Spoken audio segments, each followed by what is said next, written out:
All right, everyone. Until recently, the New York Times and similar rag tabloids were very concerned that Trump was too buddy-buddy with Saudi Arabia. But now, apparently, like when he's campaigning, he's been calling them out more, saying we got like a bad deal from them on arms and stuff, which isn't entirely true, but, you know, kind of. I think the bad deal is more diplomatic and more optical than it is anything else, but that's just me.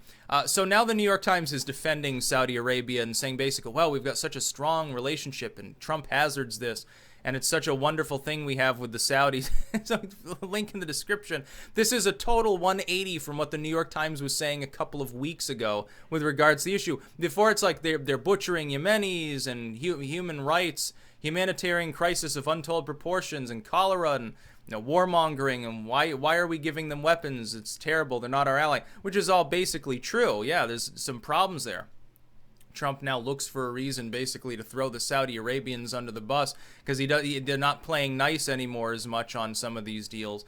And now all of a sudden they're a long, dear U.S. ally, a close friend, and it is reprehensible how Donald Trump would strangulate this relationship. By the way, we're making more of our own oil anyway, so don't rock the boat, Trumpy, Dolan Drumpf. That's basically the line they're taking up. It's funny because now I guess they're reverting to like how they've defended warmongering and human rights abusing nations and stuff before. Like they like to defend China as well.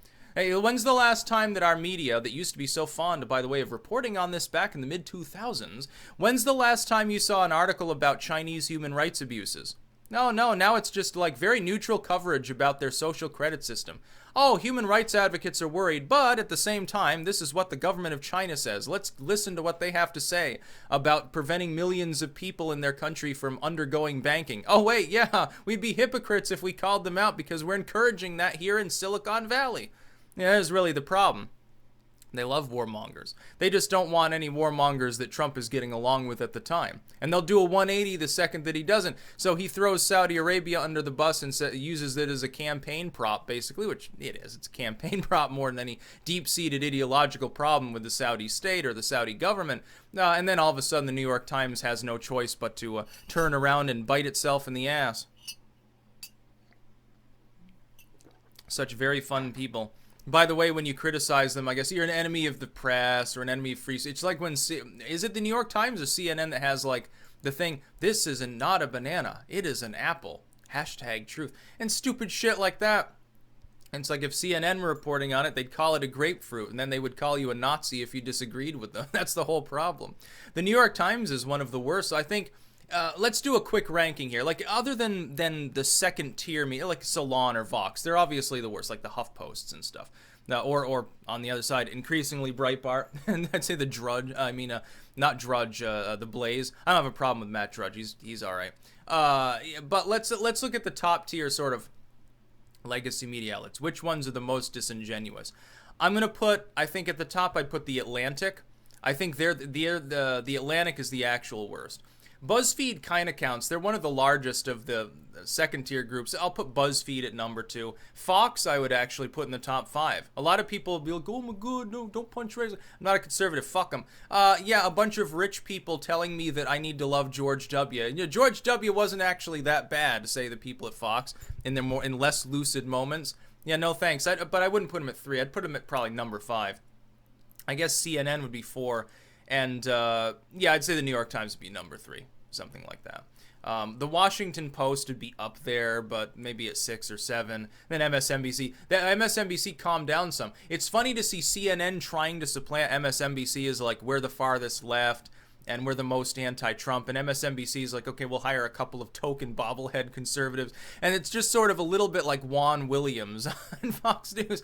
Here's our Alan Combs replacement. He basically, once in a while, he'll get feisty, but otherwise, he's just basically there to be a familial punching bag for the rest of the hosts on his slot. It's just fucking hilarious. He gets millions of dollars to do it, so who fucking cares? Didn't they kick him off one network because he wasn't liberal enough? And it was like hilarious, and then they're like, oh, we'd love to have you aboard here. We need a token liberal who's willing to work for Fox News, of all places. No, imagine then you're trying to explain to your liberal inner circle, like, yeah, I took a new job. Oh, yeah, high salary and everything. Oh, yeah, where are you working? Fox News.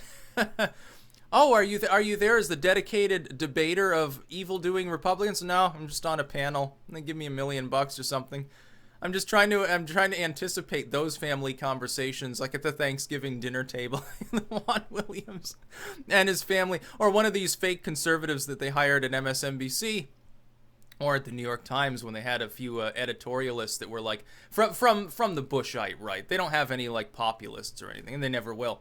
Neither does Fox, really, for the most part. They get some half-assed, be like Stossel or something, I guess. But Saudi Arabia, no, it's not an ally of the United States. It's a trading partner. We buy their oil and we give them weapons, and that is true, that part of the article.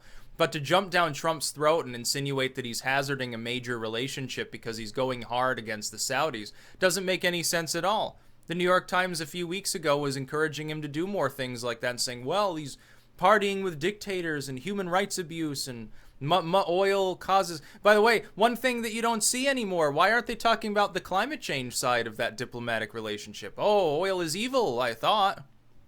It's funny, now or natural gas isn't evil either. The Democrats sort of went silent about climate change for the most part.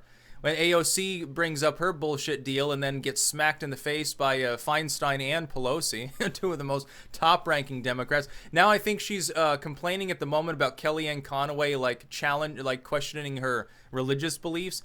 I'm thinking to myself, dude, you'd have to believe in a god or something to believe in the new Green Deal, because only by a miracle would it actually work. So I don't question her faith at all. I'm just wondering if it's the flying spaghetti monster. The noodly appendages.